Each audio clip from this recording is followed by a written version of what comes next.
नमस्कार दोस्तों, मैं प्रशांत कुमार शर्मा आप सभी का स्वागत करता हूं हमारे यूट्यूब चैनल गार्गी क्लासेस पर। आज की करंट अफेयर्स के क्लास के पीडीएफ नोट्स आपको हमारे टेलीग्राम चैनल से डाउनलोड करने को मिल जाएंगे, जिसका लिंक डिस्क्रिप्शन बॉक्स में दिया हुआ है। तो शुरू करते हैं हम 18 मई 2020 के प्रमुख अंतर्राष्ट्रीय और राष्ट्रीय घटनाक्रमों के बारे में हमारी क्लास, जिसका हमारा सबसे पहला टॉपिक है 18 मई को अंतर्राष्ट्रीय संग्रहालय दिवस मनाया गया। समाज के विकास में संग्रहालय कितने महत्वपूर्ण है, इस पर जागरूकता बढ़ाने के लिए प्रतिवर्ष 18 मई को अंतर्राष्ट्रीय संग्रहालय दिवस मनाया जाता है। इस वर्ष यानी 2020 में अंतर्राष्ट्रीय संग्रहालय दिवस की जो थीम थी वह थी museum for equality, diversity and inclusion.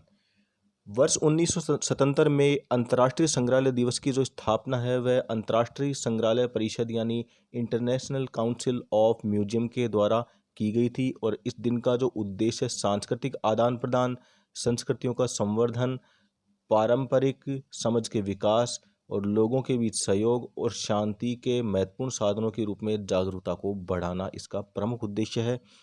अब हम बात करते हैं अंतर्राष्ट्रीय संग्रहालय परिषद यानी इंटरनेशनल काउंसिल ऑफ म्यूजियम के बारे में। तो यह विश्व के संग्रहालयों और संग्रहालय पेशेवरों का एक मात्र ऐसा संगठन है जो वर्तमान और भविष्य, इसके अलावा मूर्त और अमूर्त, प्राकृतिक और सांस्कृतिक विरासत को बढ़ावा देने तथा संरक्षण हेतु प्रतिबद्ध है।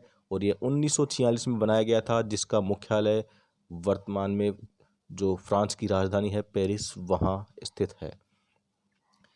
नेशनल इनोवेशन फाउंडेशन हाल ही में विज्ञान और प्रौद्योगिकी विभाग यानी department of science and technology के एक स्वायत्तशासी निकाय नेशनल इनोवेशन फाउंडेशन यानी NIF ने चैलेंज कोविड-19 प्रतियोगिता, जिसे C3 प्रतियोगिता भी कहा जाता है, उसके तहत कई विज्ञान और तकनीकी आधारित नवोन्मेषी समाधानों की पहचान की है।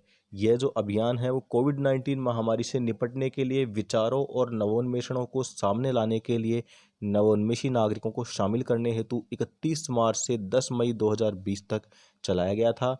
NIF नए विचारों को मूर्त रूप प्रदान करने और उनका प्रचार प्रसार करने के लिए इंक्यूबेशन और परामर्श की सहायता उपलब्ध करवा रहा है। इस अभियान के तहत हाथ धोने के लिए पैर से संचालित किया जाने वाला एक उपकरण तथा सार्वजनिक स्थानों को सैनिटाइज करने के लिए नवोन्मेषी स्प्रेयर विकसित किए गए हैं। तेलंगाना में वारंगल के मुप्पारापू राजू नाम के एक व्यक्ति ने हाथ धोने और सैनिटाइज करने के लिए पैरों से संचालित किया जाने वाला उपकरण डिजाइन किया है, जो कि कोविड-19 महामारी के दौरान संपर्क रहित उपकरणों की आवश्यकता के प्रत्युत्तर में एक समय अनुकूल समाधान है।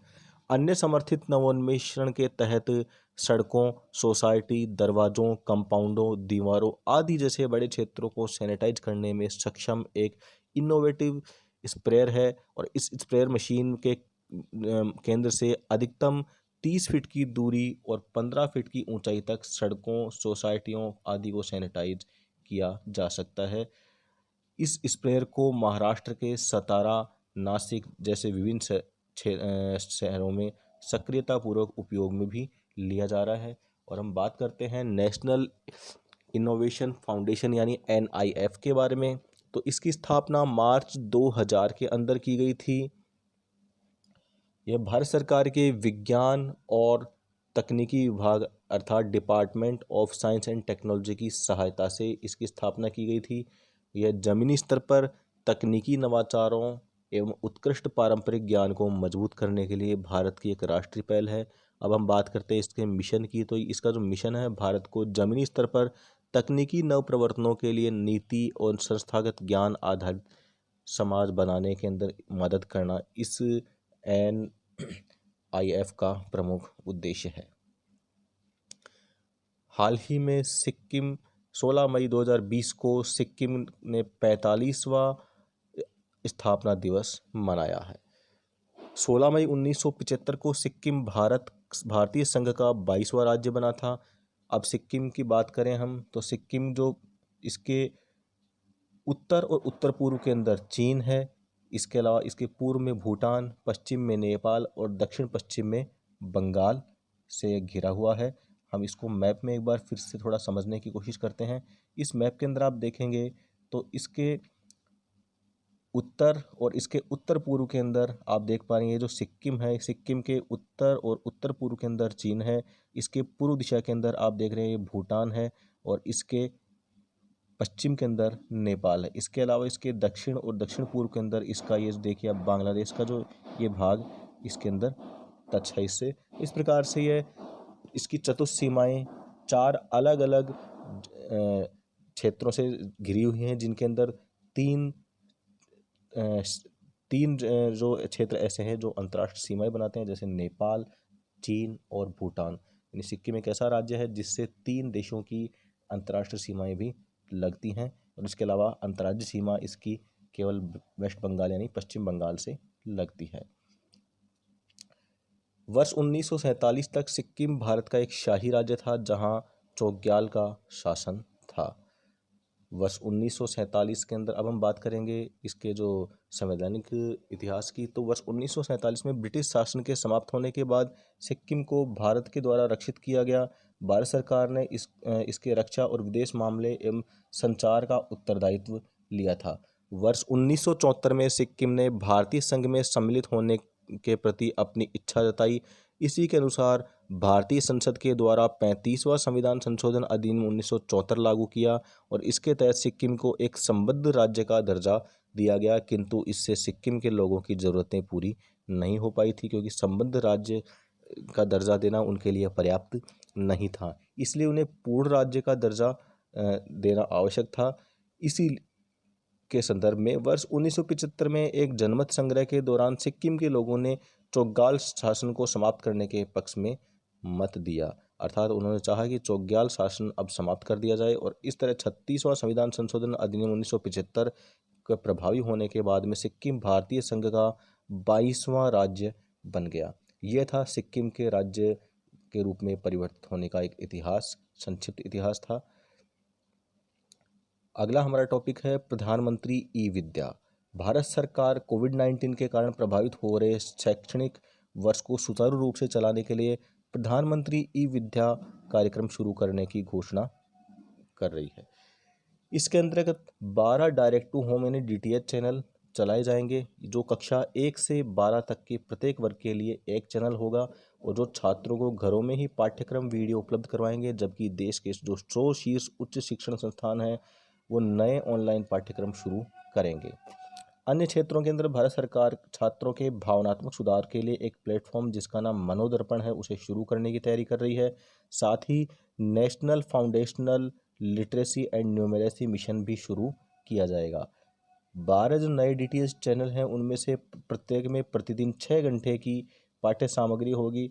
हालांकि जो 3 रिपीट टेलीकास्ट के साथ सप्ताह के सभी दिनों में 24/7 चलेंगे, अर्थात यह जो क्लास है वो 6 घंटे की क्लास होगी, वो प्रतिदिन 3 बार इसमें रिपीट की जाएगी, और वह पूरे सप्ताह तक चलती रहेंगी। लॉकडाउन अवधि के दौरान इन चैनलों पर लाइव इंटरैक्टिव सेशन के प्रसारण के लिए भी प्रावधान किए गए हैं, जिनमें स्काइप के माध्यम से विषय और परामर्श विशेषज्ञ शामिल किए जाएंगे। इन चैनलों की छात्रों तक पहुंच बढ़ाने के लिए भारत सरकार के मानव संसाधन विकास मंत्रालय यानी यूनियन एचआरडी मिनिस्ट्री ने निजी डीटीएच ऑपरेटर, जिनमें टाटा, स्काई और एयरटेल आदि शामिल हैं, उनके साथ में भी इन्होंने समझौता किया है, जिसके तहत राज्य अपनी आवश्यकताओं के अनुसार पाठ्यक्रम सामग्री भी विकसित करेंगे, जो कि इन चैनलों पर प्रसारित की जाएगी। डिजिटल एक्सेसिबल इंफॉर्मेशन सिस्टम पर दृष्टि और श्रव्य बाधित यानी जिनको दिखाई नहीं देता है ठीक से या जो सुनने में असमर्थ होते हैं, उन छात्रों के लिए विशेष ई सामग्री प्रदान की जाएगी। शीर्ष 100 उच्च शिक्षण संस्थानों के द्वारा जो ऑनलाइन पाठ्यक्रम चालू किए जाएंगे उनके बारे में हम एक नज़र डालते हैं, तो वे सभी विश्वविद्यालय जिनके पास में A+ अर्थात A+ सर्टिफिकेट है, जिनका जो स्कोर है 3.26 या उससे अधिक का स्कोर है, या वे सभी विश्वविद्यालय जो राष्ट्रीय संस्थागत रैंकिंग फ्रेमवर्क में शीर्ष 100 में शामिल हैं, वे स्वचालित रूप से इस शैक्षणिक वर्ष में 2020-21 के दौरान यूजीसी की पूर्व स्वीकृति के बिना भी पूर्ण ऑनलाइन डिग्री पाठ्यक्रम प्रदान कर सकते हैं। शीर्ष 100 विश्वविद्यालयों में 30 मई 2020 से स्वचालित रूप से ऑनलाइन पाठ्यक्रम शुरू करने की घोषणा इसी वर्ष केंद्रीय बजट के अंदर की गई थी। राष्ट्रीय प्रवासी सूचना प्रणाली। कोविड-19 के मद्देनज़र प्रवासियों के आवागमन के बारे में सूचना प्राप्त करने और सभी राज्यों में फंसे हुए प्रवासियों के आवागमन को सुगम बनाने के लिए राष्ट्रीय आपदा प्रबंध प्राधिकरण यानी national disaster management authority NDMA ने एक ऑनलाइन डैशबोर्ड राष्ट्रीय प्रवासी सूचना प्रणाली या national migrant information system NMIS को विकसित किया है।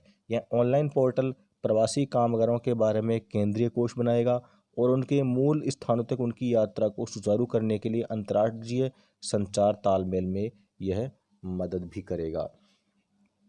इसका एक अतिरिक्त लाभ संपर्क में आने वाले व्यक्तियों का पता लगाने यानी कॉन्टैक्ट ट्रेसिंग के रूप में भी होगा, जो कि कोविड-19 से निपटने के लिए की जा रही कार्रवाई में उपयोगी साबित हो सकता है। प्रवासी लोगों के बारे में मुख्य डेटा जैसे उनके नाम, आयु, मोबाइल नंबर, आरंभिक और गंतव्य जिला, यात्रा की तिथि आदि जिन्हें राज्यों के द्वारा पहले ही एकत्रित किया जा रहा है, उनको अपलोड करने के लिए उसका मानकीकरण कर दिया गया है। विश्व दूरसंचार और सूचना सोसाइटी दिवस। हाल ही में 17 मई 2020 को विश्व भर में विश्व दूरसंचार और सूचना सोसाइटी दिवस अर्थात world telecommunication and information society day मनाया गया। और इस वर्ष विश्व दूरसंचार और सूचना सोसाइटी दिवस की जो थीम थी वह थी connect 2030 ICTs for the sustainable development goals.